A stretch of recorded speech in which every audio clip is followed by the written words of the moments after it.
ادھر ادھر کی باتیں تو ادھر ادھر کی نہ بات کر، یہ بتا کہ قافلہ کیوں لٹا؟ مجھے راہ زن سے غرض نہیں، تیری رہبری کا سوال ہے۔ ایک دو دن قبل افواج پاکستان کے ایک ترجمان کی پریس کانفرنس جو غالباً 3 گھنٹوں پر محیط تھی اور کچھ پتہ نہیں چلا کہ 3 گھنٹے میں اس نے کہا کیا ہے، اتنی فصاحت و بلاغت کے ساتھ بات کر رہا تھا۔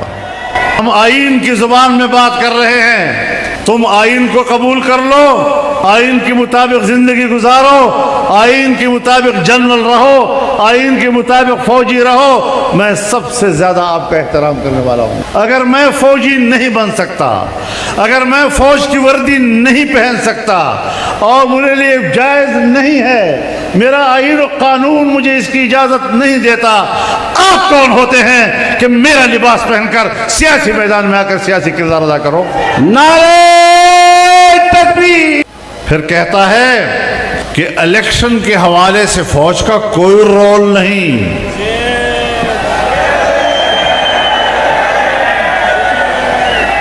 میں بھی آپ کو بتانا چاہتا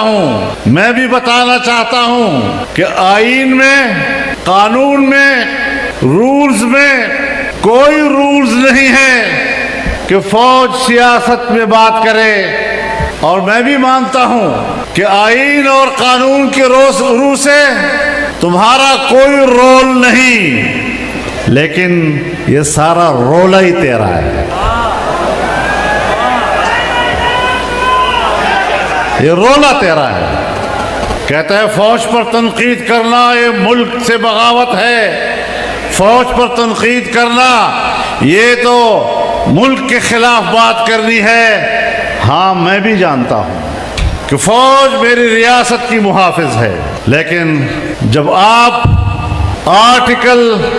آئینی آرٹیکل کے مطابق حلف اٹھاتے ہو فوج میں شامل ہونے کے وقت کہ میرا سیاست سے کوئی تعلق نہیں ہوگا، میں سیاست میں کوئی حصہ نہیں لوں گا، پھر جس وقت تم سیاست میں حصہ لیتے ہو تو پھر تم اس وقت پاکستان کے فوجی نہیں رہتے، اس لیے میں تم پر تنقید کرتا ہوں۔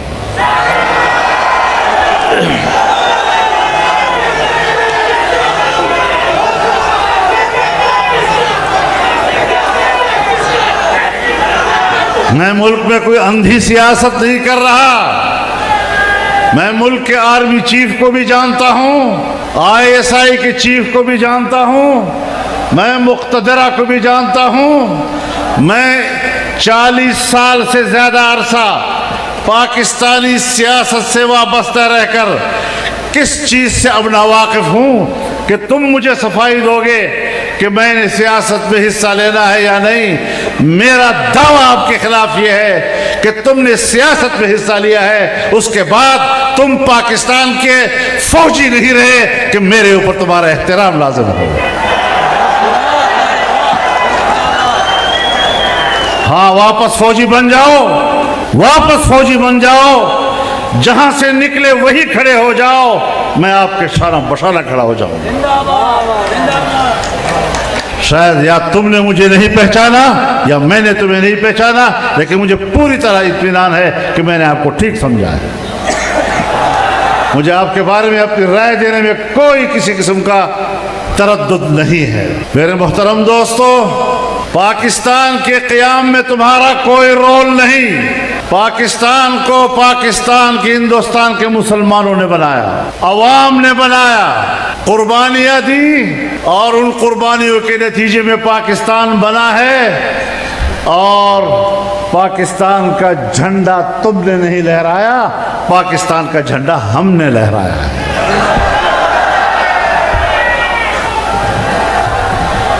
پاکستان جب بنا ہے تو تمہارا کردار پاکستان کو توڑنے میں ہے، پاکستان کو بنانے میں نہیں ہے۔ سن 1971 میں 90,000 سے زیادہ فوجی ایک ہندو کے سامنے سرنگوں ہوئے، تمہارے کردار نے ہماری ناک کاٹی تھی۔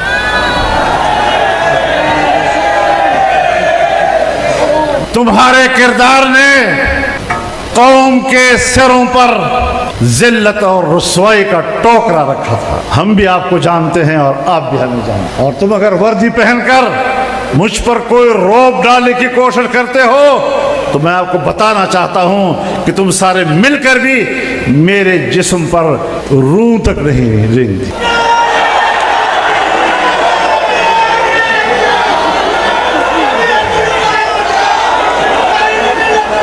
معاملات کو ٹھیک کرو. ہم اس لیے آئے ہیں کہ آپ کو بتائیں کہ معاملات کو ٹھیک کرو. سیاست سے دستبردار ہو جاؤ, اپنے پوزیشن پر واپس چلے جاؤ. اور میں یہ بھی آج آپ کی تائید سے کہنا چاہتا ہوں, آپ کی تائید سے کہنا چاہتا ہوں کہ آپ کو قبائلی علاقوں سے نکلنا ہوگا. آپریشنوں کے نام پر ہمیں اپنی خیر خواہیاں مت دکھاؤ. تم نے 2010 سے آپریشن شروع کیے, آج 2024 ہے, 14-15 سال ہو گئے. ہمیں امن دینے کے نام پر قبائل کو تباہ و برباد کر دیا, قبائلوں کی عزتوں کو تباہ و برباد کر دیا, قبائل کے شملے تم نے گرا دیے, قبائل کی پگڑیاں تم نے اچھال دی. یہ تو جمعیت علماء اسلام تھی جس نے قبائل کا جرگہ بنا کر, قبائل کا نمائندہ بن کر اپنا موقف دیا تھا. اور ہمارا گناہ یہی تھا کہ آپ نے جب پیپلز پارٹی کی حکومت تھی 2008 کے بعد, آپ نے قبائلی علاقوں میں آپریشن کا فیصلہ کیا اور میں نے کہا کہ یہ حکمت عملی ٹھیک نہیں ہے. میرا یہی گناہ تھا. اور اگر میری رائے غلط تھی تو پھر آج تک دہشت گردی ختم کیوں نہیں ہوئی؟ پھر آج تک دہشت گرد کیوں موجود ہیں؟ تم نے افغانستان کی سرحد پہ باڑ لگایا. خود باجوہ صاحب نے مجھے کہا کہ اب ہم نے باڑ لگا دیا ہے, کوئی شخص نہ ادھر جا سکے گا نہ ادھر آ سکے گا. تو 40,000 لوگ ادھر گئے, 20 سال وہاں لڑے اور پھر تمہارے باڑ کو اڑا کے واپس آ گئے. آج پھر میری زندگی کیوں خطرے میں ہے اگر آپ میرے واقعی محافظ ہیں تو؟ اگر آپ میرے محافظ ہیں تو آج پھر کیوں میں اس مشکل سے گزر رہا ہوں؟ آج میرے راستے پھر غیر محفوظ کیوں ہیں؟ آج میرے گلیاں کیوں غیر محفوظ ہیں؟ آج میرے ملک کے شہری کیوں غیر محفوظ ہیں؟ تو اس کا معنی یہ ہے کہ ہم نے آپ کے آپریشن کے حوالے سے جو اس وقت تحفظات دیے تھے وہ ٹھیک تھے, اور آپ نے جو ہمیں امن و امان کا اطمینان دلایا تھا تم اپنے دعووں میں غلط ثابت ہوئے ہو. میرے محترم دوستو, جب میاں نواز شریف صاحب کی حکومت تھی تو آپ نے فاٹا انضمام کا فیصلہ کیا. میں نے ہر فورم پر دلائل دیے, میں نے پارلیمنٹ میں دلائل دیے, میں نے تمہارے ساتھ مخصوص میٹنگوں میں دلائل دیے کہ تم انضمام کا فیصلہ کرنا غلط کر رہے ہو. یہ اس وقت صحیح نہیں ہے, آپ کو مشکلات پیش ہوں گی, افغانستان کے ساتھ معاملات بنیں گے, لیکن ہماری بات نہیں مانی گئی. اور ہمارا گناہ یہی تھا کہ ہم نے ایک ایسی بات آپ سے کہی جس کو آپ نے ہمارے ساتھ میٹنگوں میں تسلیم کیا, اور پھر جب آپ مان گئے میرے ساتھ 4 پوائنٹس پر اتفاق کر لیا تم لوگوں نے, تو پھر کیوں میرے پاس پاکستان کے اندر ڈیوٹی دینے والا ایک امریکی افسر میرے گھر خود کیوں آیا؟ پھر وہ مجھے کیوں پوچھتا ہے کہ آپ کیوں مخالفت کر رہے ہیں؟ پھر وہ مجھے کیوں کہتا ہے کہ آپ کو انضمام کرنا پڑے گا؟ اب میں یہ فیصلہ آپ کا مانوں یا تمہارے آقاؤں کا مانوں؟ میرا گناہ یہ تھا کہ میں نے فیصلے سے اختلاف رائے کیا تھا, اور میں نے آپ سے کہا تھا کہ جو کچھ تم کر رہے ہو غلط کر رہے ہو. آج جاؤ, آپ خیبر پختونخوا کے لوگ بہتر طور پر فاٹا کے حالات کا جائزہ لے سکتے ہیں. آپ بتائیں کہ فاٹا کی صورتحال اب کیا ہے؟ نہ وہ فاٹا ہے تو مجھے بات کرنے دو یار, مجھے بات کرنے دو. نہیں سن, میں بات کرنا چاہتا ہوں کہ آج میں آپ سے پوچھنا چاہتا ہوں کہ فاٹا کے عوام کہاں کھڑے ہیں؟ نہ ادھر کے رہے نہ ادھر کے رہے. تم نے کہا تھا کہ ہم 10 سال میں 1000 ارب روپیہ ان کو دیں گے اور ہر سال 100 ارب ان کو دیں گے.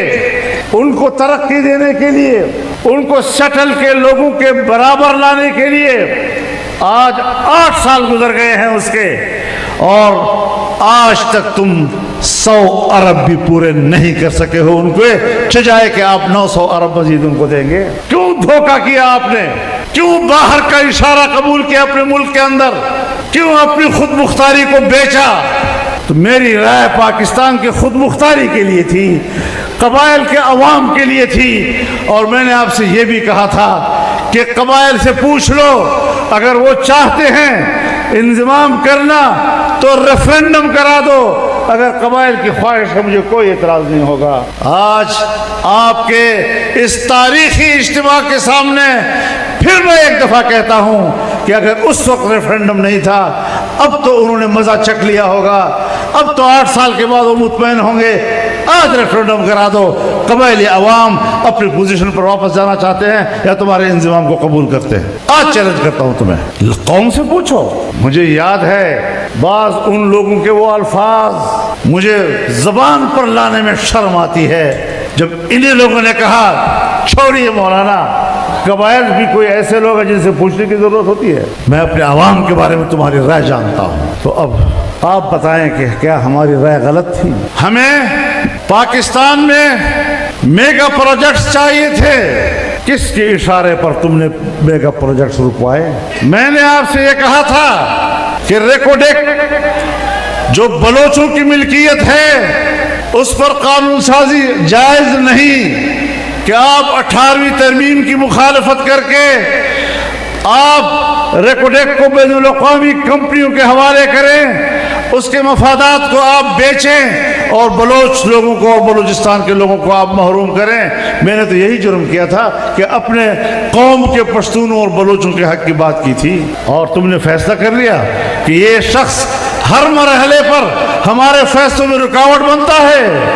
میرے فیصلے بھی تاریخ پہ لکھے جا رہے ہیں، میری رائے بھی تاریخ کے اوراق پہ رقم ہو رہی ہے، تمہارے فیصلے بھی تاریخ کے اوراق پہ ہو رہے ہیں۔ تاریخ فیصلہ کرے گی کہ تم نے قوم سے غداری کی تھی، تم نے قوم کو بیچا تھا، اس کے مفاد کو بیچا تھا، اور تاریخ لکھے گی کہ اس شخص نے اپنے قوم اور اپنے بچوں کے حقوق کی حفاظت کے لیے آواز اٹھائی تھی۔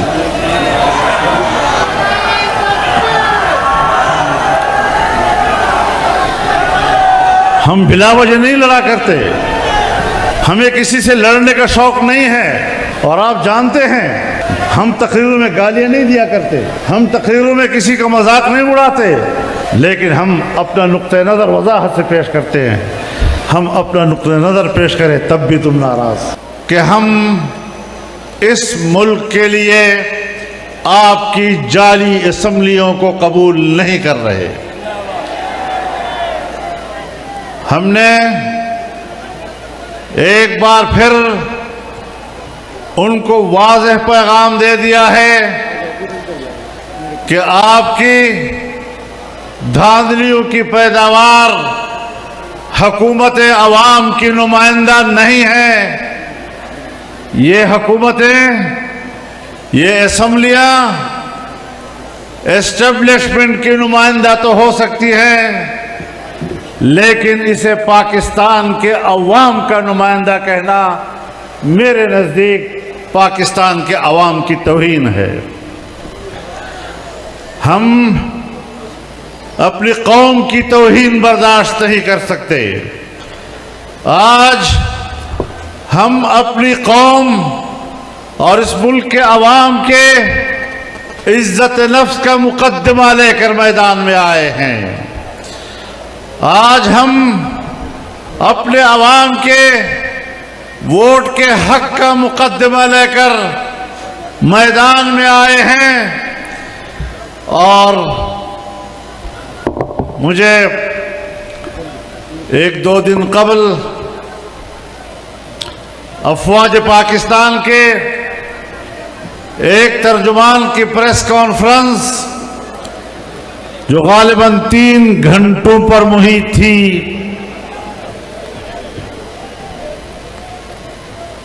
اور کچھ پتہ نہیں چلا کہ 3 گھنٹے میں اس نے کہا کیا ہے۔ اتنی فصاحت و بلاغت کے ساتھ بات کر رہا تھا۔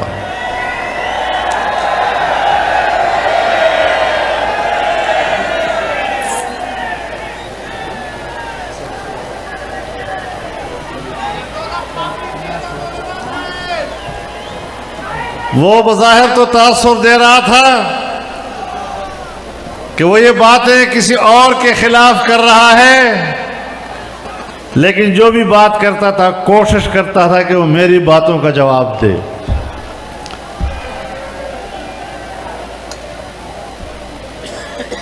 میں جس جگہ پہ کھڑا ہوں کسی دلیل سے ہوں۔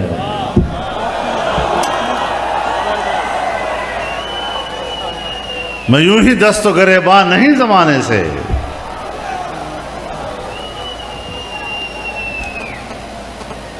ہمیں کیا پڑی ہے 10 لاکھ لوگوں کو اس میدان میں لانا، سفر کر کے یہاں آنا، سفر اور موسم کی تکلیف برداشت کرنا، پھر کہتا ہے کہ الیکشن کے حوالے سے فوج کا کوئی رول نہیں۔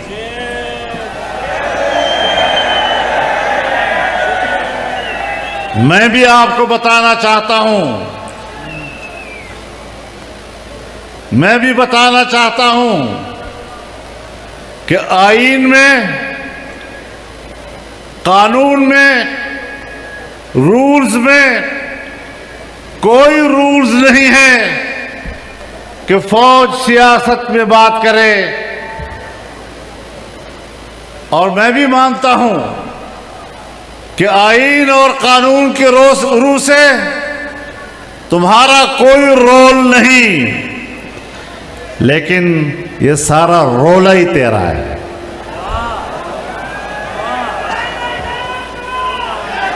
یہ رولا تیرا ہے۔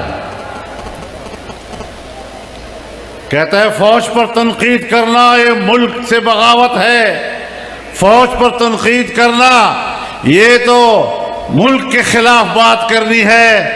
ہاں میں بھی جانتا ہوں کہ فوج میری ریاست کی محافظ ہے، لیکن جب آپ آئینی آرٹیکل کے مطابق حلف اٹھاتے ہو فوج میں شامل ہونے کے وقت کہ میرا سیاست سے کوئی تعلق نہیں ہوگا، میں سیاست میں کوئی حصہ نہیں لوں گا، پھر جس وقت تم سیاست میں حصہ لیتے ہو تو پھر تم اس وقت پاکستان کے فوجی نہیں رہتے، اس لیے میں تم پر تنقید کرتا ہوں۔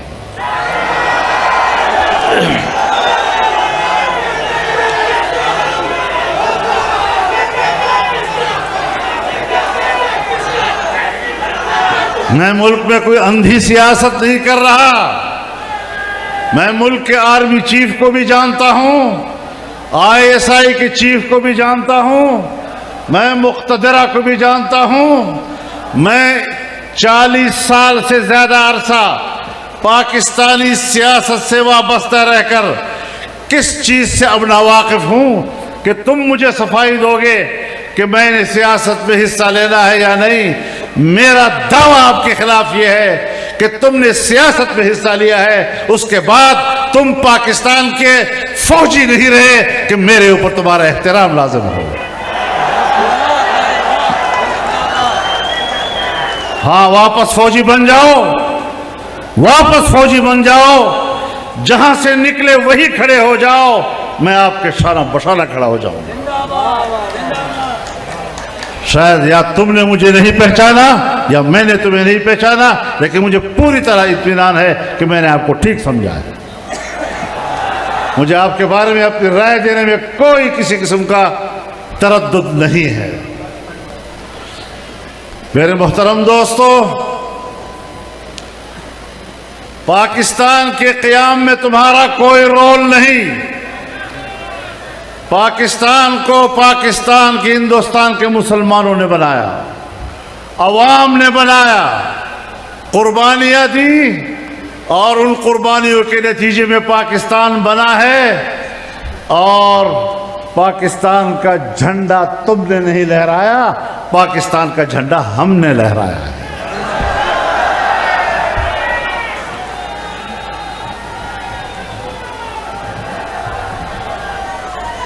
پاکستان جب بنا ہے تو تمہارا کردار پاکستان کو توڑنے میں ہے، پاکستان کو بنانے میں نہیں ہے۔ سن 1971 میں 90,000 سے زیادہ فوجی ایک ہندو کے سامنے سرنگوں ہوئے۔ تمہارے کردار نے ہماری ناک کاٹی تھی۔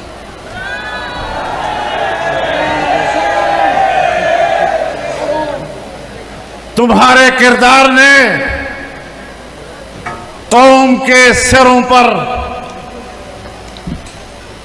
ذلت اور رسوائی کا ٹوکرا رکھا تھا۔ ہم بھی آپ کو جانتے ہیں اور آپ بھی ہمیں جانتے ہیں، اور تم اگر وردی پہن کر مجھ پر کوئی روب ڈالنے کی کوشش کرتے ہو تو میں آپ کو بتانا چاہتا ہوں کہ تم سارے مل کر بھی میرے جسم پر روح تک نہیں رینگتی۔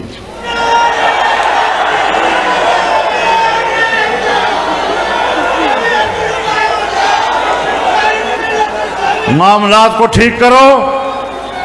ہم اس لیے آئے ہیں کہ آپ کو بتائیں کہ معاملات کو ٹھیک کرو، سیاست سے دستبردار ہو جاؤ، اپنے پوزیشن پر واپس چلے جاؤ۔ اور میں یہ بھی آج آپ کی تائید سے کہنا چاہتا ہوں، آپ کی تائید سے کہنا چاہتا ہوں کہ آپ کو قبائلی علاقوں سے نکلنا ہوگا۔ آپریشنوں کے نام پر ہمیں اپنی خیر خواہیاں مت دکھاؤ۔ تم نے 2010 سے آپریشن شروع کیے، آج 2024 ہے، 14-15 سال ہو گئے۔ ہمیں امن دینے کے نام پر قبائل کو تباہ و برباد کر دیا، قبائلوں کی عزتوں کو تباہ و برباد کر دیا، قبائل کے شملے تم نے گرا دیے، قبائل کی پگڑیاں تم نے اچھال دی۔ یہ تو جمعیت علماء اسلام تھی جس نے قبائل کا جرگہ بنا کر، قبائل کا نمائندہ بن کر اپنا موقف دیا تھا، اور ہمارا گناہ یہی تھا کہ آپ نے جب پیپلز پارٹی کی حکومت تھی 2008 کے بعد، آپ نے قبائلی علاقوں میں آپریشن کا فیصلہ کیا، اور میں نے کہا کہ یہ حکمت عملی ٹھیک نہیں ہے۔ میرا یہی گناہ تھا، اور اگر میری رائے غلط تھی تو پھر آج تک دہشت گردی ختم کیوں نہیں ہوئی؟ پھر آج تک دہشت گرد کیوں موجود ہیں؟ تم نے افغانستان کی سرحد پہ باڑ لگایا، خود باجوہ صاحب نے مجھے کہا کہ اب ہم نے باڑ لگا دیا ہے، کوئی شخص نہ ادھر جا سکے گا نہ ادھر آ سکے گا۔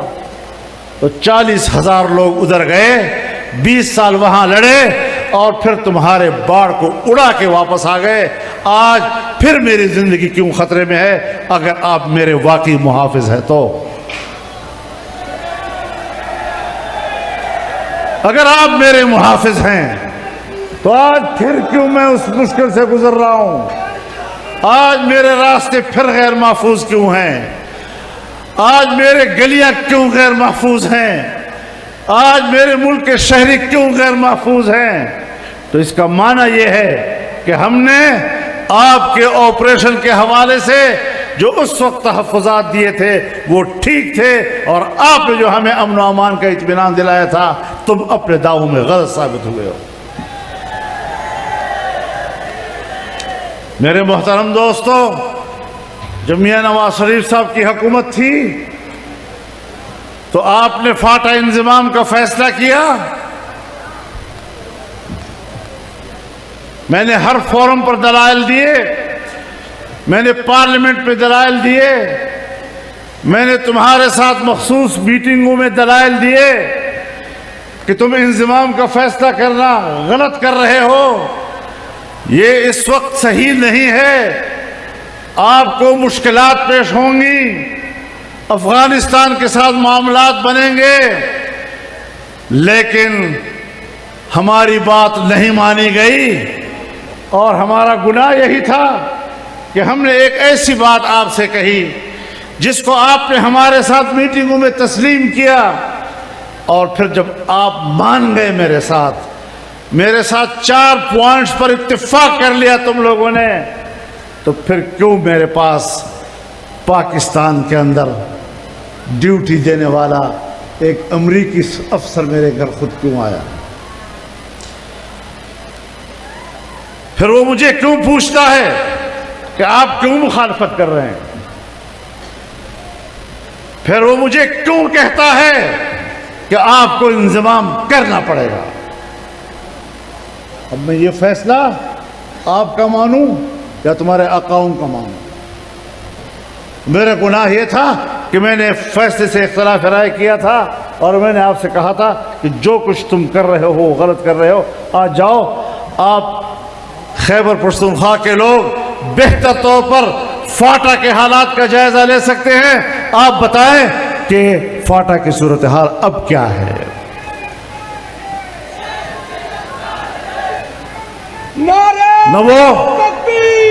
نہ وہ فاٹا ہے تو مجھے بات کرنے دو یار، مجھے بات کرنے دو۔ نہیں سن، میں بات کرنا چاہتا ہوں کہ آج میں آپ سے پوچھنا چاہتا ہوں کہ فاٹا کے عوام کہاں کھڑے ہیں؟ نہ ادھر کے رہے نہ ادھر کے رہے۔ تم نے کہا تھا کہ ہم 10 سال میں 1000 ارب روپیہ ان کو دیں گے، اور ہر سال 100 ارب ان کو دیں گے، ان کو ترقی دینے کے لیے، ان کو سیٹل کے لوگوں کے برابر لانے کے لیے۔ آج 8 سال گزر گئے ہیں اس کے، اور آج تک تم 100 ارب بھی پورے نہیں کر سکے ہو ان کو، چجائے کہ آپ 900 ارب مزید ان کو دیں گے۔ کیوں دھوکہ کیا آپ نے؟ کیوں باہر کا اشارہ قبول کیا اپنے ملک کے اندر؟ کیوں اپنی خود مختاری کو بیچا؟ تو میری رائے پاکستان کی خود مختاری کے لیے تھی، قبائل کے عوام کے لیے تھی، اور میں نے آپ سے یہ بھی کہا تھا کہ قبائل سے پوچھ لو، اگر وہ چاہتے ہیں انضمام کرنا تو ریفرینڈم کرا دو، اگر قبائل کی خواہش ہے مجھے کوئی اعتراض نہیں ہوگا۔ آج آپ کے اس تاریخی اجتماع کے سامنے پھر میں ایک دفعہ کہتا ہوں کہ اگر اس وقت ریفرینڈم نہیں تھا، اب تو انہوں نے مزہ چکھ لیا ہوگا، اب تو 8 سال کے بعد وہ مطمئن ہوں گے۔ آج ریفرینڈم کرا دو، قبائلی عوام اپنی پوزیشن پر واپس جانا چاہتے ہیں یا تمہارے انضمام کو قبول کرتے ہیں؟ آج چیلنج کرتا ہوں تمہیں، قوم سے پوچھو۔ مجھے یاد ہے بعض ان لوگوں کے وہ الفاظ مجھے زبان پر لانے میں شرم آتی ہے، جب انہی لوگوں نے کہا چھوڑیے مولانا، قبائل بھی کوئی ایسے لوگ ہیں جن سے پوچھنے کی ضرورت ہوتی ہے۔ میں اپنے عوام کے بارے میں تمہاری رائے جانتا ہوں۔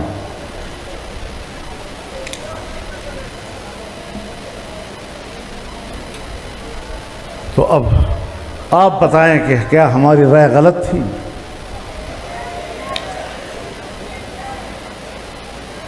ہمیں پاکستان میں میگا پروجیکٹس چاہیے تھے، کس کے اشارے پر تم نے میگا پروجیکٹس رکوائے؟ میں نے آپ سے یہ کہا تھا کہ ریکوڈیک جو بلوچوں کی ملکیت ہے اس پر قانون سازی جائز نہیں کہ آپ 18ویں ترمیم کی مخالفت کر کے آپ ریکوڈیک کو بین الاقوامی کمپنیوں کے حوالے کریں، اس کے مفادات کو آپ بیچیں اور بلوچ لوگوں کو اور بلوچستان کے لوگوں کو آپ محروم کریں۔ میں نے تو یہی جرم کیا تھا کہ اپنے قوم کے پشتونوں اور بلوچوں کے حق کی بات کی تھی، اور تم نے فیصلہ کر لیا کہ یہ شخص ہر مرحلے پر ہمارے فیصلوں میں رکاوٹ بنتا ہے۔ میرے فیصلے بھی تاریخ پہ لکھے جا رہے ہیں، میری رائے بھی تاریخ کے اوراق پہ رقم ہو رہی ہے، تمہارے فیصلے بھی تاریخ کے اوراق پہ ہو رہے ہیں۔ تاریخ فیصلہ کرے گی کہ تم نے قوم سے غداری کی تھی، تم نے قوم کو بیچا تھا، اس کے مفاد کو بیچا تھا، اور تاریخ لکھے گی کہ اس شخص نے اپنے قوم اور اپنے بچوں کے حقوق کی حفاظت کے لیے آواز اٹھائی تھی۔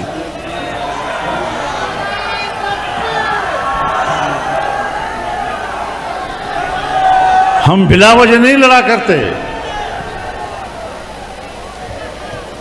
ہمیں کسی سے لڑنے کا شوق نہیں ہے، اور آپ جانتے ہیں ہم تقریروں میں گالیاں نہیں دیا کرتے، ہم تقریروں میں کسی کا مذاق نہیں اڑاتے، لیکن ہم اپنا نقطہ نظر وضاحت سے پیش کرتے ہیں۔ ہم اپنا نقطہ نظر پیش کریں تب بھی تم ناراض، وہ آپ کی مرضی۔